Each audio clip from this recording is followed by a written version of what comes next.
All right, let's dive deep today, shall we? We're talking Samatha and Vipassanā. Two biggies in Buddhist thought. For sure. You've probably heard the basics. Samatha is all about serenity, calming the mind. And Vipassana, that's about insight, seeing things clearly. Exactly. But here's the question we're going to wrestle with today. Are these two separate paths to enlightenment? Or are they like two sides of the same coin? And what does that even mean for us, in our daily lives? We've got all these ancient Buddhist texts, plus some modern interpretations. It's going to be a fascinating journey. It really is. Let's see what we can dig up. It's interesting how many of these texts talk about four types of people when it comes to serenity and discernment. Oh, I love this. It's like an ancient personality quiz. Right. You've got those who lean towards serenity. And then the ones who are all about discernment. Some folks haven't really developed either. And then there are those lucky few who've got both. What really struck me was how each text had a slightly different take on how each type could achieve that ultimate balance, between serenity and discernment. It's true, there are nuances in the approaches. But the common thread seems to be that no matter where you're starting from, the goal is integrating those two qualities. It's like they're both essential ingredients in the recipe for enlightenment. Totally. And one text really hit me with the benefits of having both. It said serenity helps you develop your mind, which then helps you let go of greed. Discernment develops wisdom, which helps you let go of ignorance. Now, that part about letting go of greed and ignorance, I gotta be honest, I need a little help unpacking that. Sure, think of it this way. Greed and ignorance, those are like the root causes of suffering in Buddhist thought. Like, they're the source of all that keeps us stuck and unhappy. Yeah, okay, I can see that. We're always craving stuff, making impulsive choices, and just generally creating problems for ourselves. Oh, for sure. I do that all the time. So, by cultivating serenity and discernment, you're essentially tackling those root causes head on. You're addressing the source of the problem. Okay, high stakes then. This reminds me of that parable, the one about the pear tree. You know that one. Oh, absolutely. The one where everybody's describing the same tree, but they're all focused on different aspects of it. Exactly. Some people are saying it's dark and charred. Others are describing it as reddish. And then some are fixated on the bark or the leaves. It's like they're all getting a piece of the truth, but no one's seeing the whole picture. Right. And isn't that the Buddha's point? That we all approach enlightenment from these different angles, emphasizing different aspects. It is. And this parable, it's like a perfect analogy for Samatha and Vipassana. Even if you initially gravitate towards one practice, you eventually need both serenity and insight to grasp the full picture. To reach that true understanding, it's about recognizing the limits of a single perspective and embracing that more holistic view. That makes so much sense. Speaking of different perspectives, one of the texts used this incredible fortress metaphor. It was so vivid. Ah, yes. The body as a fortified city, the senses as the gates. It was like a movie playing in my head. Mindfulness is the gatekeeper. Carefully guarding those senses, letting in the good, keeping out the bad. Right. And then serenity and discernment are like messengers, carrying this vital message to the king. The king being consciousness. Who's just chilling in the central square. Which represents the four elements. It's such a rich, layered image. I know, right? And what it really highlights, I think, is that achieving enlightenment, it's not this passive thing. No, you're actively engaged. Mindfulness is on high alert at the gate. Serenity and discernment are racing to deliver that message. It's exciting. It is. But this is where I got a little tripped up.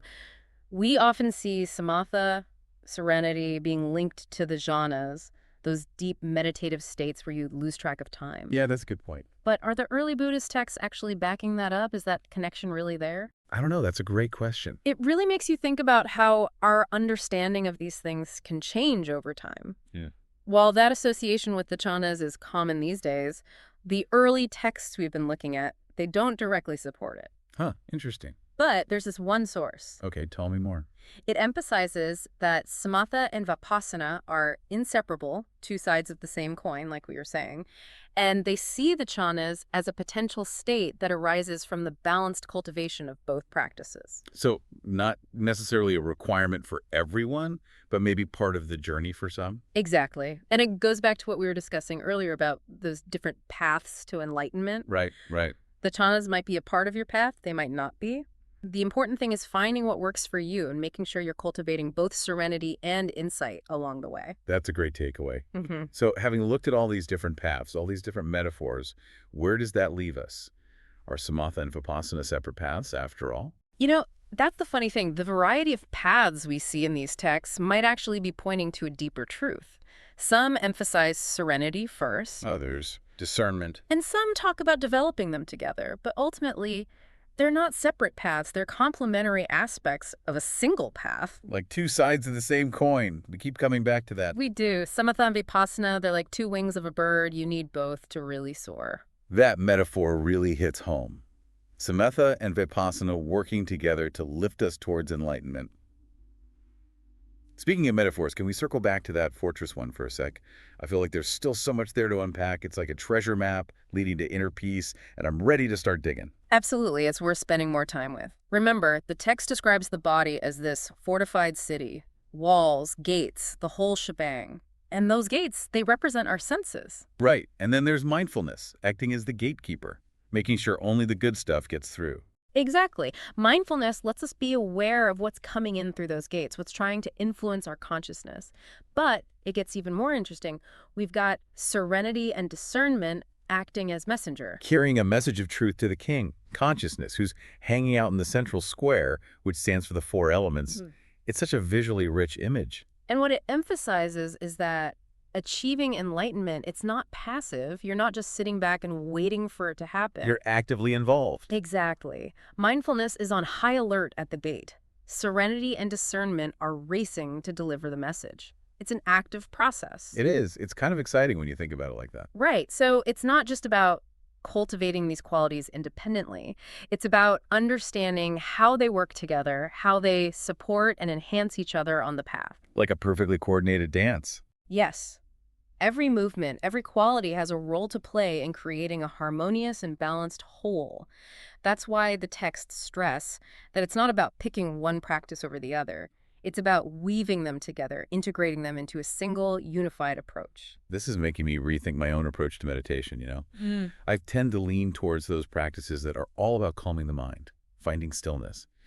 But I'm seeing now how important it is to develop discernment, that wisdom aspect as well. And that's the beauty of it, right? It's not about imposing some rigid structure or dogma. It's about encouraging us to look at our own practices, to be aware of our tendencies, and see if there's a way to create a more holistic approach. I'm also curious about this message of truth, that serenity and discernment deliver to consciousness.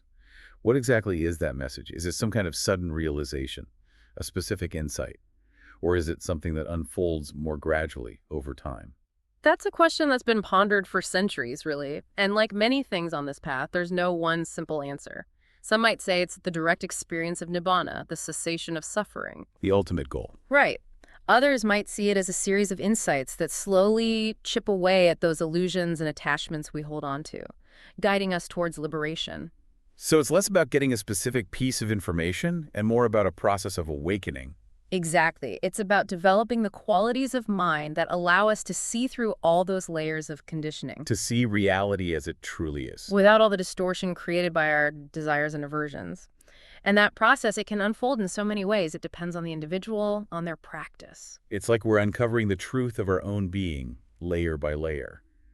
But it sounds like we need both the stillness of serenity and the sharpness of discernment to really make progress on that journey. That's a beautiful way to put it. It's like we need both a wide-angle lens to see the vastness of reality and a magnifying glass to examine the intricate details. I love that. As we cultivate both serenity and insight, our understanding deepens, our vision becomes clearer, and that message of truth reveals itself more and more fully. You know, what's striking me now is that this fortress metaphor, it's not just about some abstract concept of enlightenment. It's about developing a way of being, a way of interacting with ourselves and the world that's rooted in wisdom and compassion. That's it. It's about recognizing that true peace and freedom, they don't come from escaping the world, but from engaging with it, with clarity, kindness, understanding. And that requires both the stillness of serenity and the insight that comes from discernment. This metaphor has really come alive for me. I can see how it applies not just to my meditation practice, but to my whole approach to life. It's powerful stuff. But before we go too far down that road, we've got one more text to look at, the one that discusses serenity and discernment's role in realization. Right. That's a crucial one. It goes deep into the nature of enlightenment itself, how these qualities contribute to its attainment. Exactly. It offers some profound insights. Well, I'm all ears. Let's dive into that in part 3 of our deep dive. Okay, we're back, ready to wrap things up with that last text. The one that really focuses on the role of serenity and discernment in realization. It feels like we've been building up to this all episode. Different paths, the fortress metaphor, and now we're getting to the heart of it all. I think you're right. This text, it gets right to the point. It says straight out that serenity and discernment are essential for achieving realization. And then it goes on to explain so beautifully the benefits of developing both. Yeah, it was that clarity that really struck me too. It's like developing serenity leads to developing the mind, which then helps us let go of greed. And developing discernment leads to developing wisdom, which helps us let go of ignorance. It's such a powerful statement, isn't it? And so concise. It cuts to the core of how Buddhism understands suffering and the path to liberation. Greed and ignorance, remember, those are seen as the root causes of our suffering. Right, right. They keep us stuck in this cycle of craving and dissatisfaction. So it's like serenity and discernment are the antidotes, right? The way to break free from that cycle. Exactly. Serenity helps calm the mind, which loosens the grip of desire. And that allows us to start letting go of greed. Discernment sharpens our awareness, helping us see the impermanent nature of things, the interconnectedness of everything, and that weakens the hold of ignorance. It really shows you how connected those two qualities are. It's not enough to develop just one or the other. They work together to dismantle those fundamental obstacles that are in the way of happiness and freedom. They really do. And the text, it takes that interconnectedness even further. It says that a mind consumed by greed can't be truly free. Oh, wow. And that wisdom, if it's clouded by ignorance, it can't fully develop. So cultivating those qualities independently, it's not enough. We need to understand how they support each other, how they work together. Like two sides of the same coin, right? Inseparable. Essential for real progress. Exactly. And what's so amazing about this text is how it lays out this wisdom, this really profound wisdom, in such a clear and accessible way. There's no mystical language, no complex philosophy. It's like a straightforward guide to cultivating those qualities that lead to liberation. It's like a recipe for happiness. Develop serenity, let go of greed. Develop discernment, let go of ignorance. And by doing that, you discover true freedom. It sounds simple, but we always seem to make it so complicated. It is a beautiful reminder, isn't it, that these practices, they're not just abstract ideas or intellectual exercises. It's about cultivating qualities that have a direct impact on our well-being, on how we experience life. Throughout this whole deep dive, it feels like there's been this recurring theme, like a shift in perspective, a way of seeing ourselves in the world that's free from the distortions of our desires, our fears, all that ego-driven stuff. Absolutely. That shift in perspective, that awakening to the true nature of reality, that's what the Buddha called enlightenment. And these texts are showing us that both serenity and discernment are essential for that to happen. They're like two wings, allowing us to rise above the limitations of our usual conditioned way of seeing things. This deep dive has been incredible. We explored different paths to enlightenment through these vivid metaphors, and we uncovered some really practical wisdom about cultivating both serenity and discernment. It's clear now, Samatha and Vipassanā, they're not competing practices. They're two sides of the same coin, both essential for making genuine progress on the path to enlightenment. It's been a joy exploring these texts with you, and I really hope our listeners have come away with a deeper understanding of this intricate dance between Samatha and Vipassanā and how integrating those two qualities can lead to a more balanced, more awakened, and ultimately more fulfilling life. Absolutely. So, dear listener, as we wrap up, take some time to reflect on what we've talked about. Think about how you can cultivate serenity and discernment in your own life, maybe through a regular meditation practice or by bringing more mindful awareness to your daily activities, to your interactions with others, whatever path you choose. Remember the power of these two qualities as you go on your own journey of awakening. Keep exploring, keep seeking, and until next time, happy diving.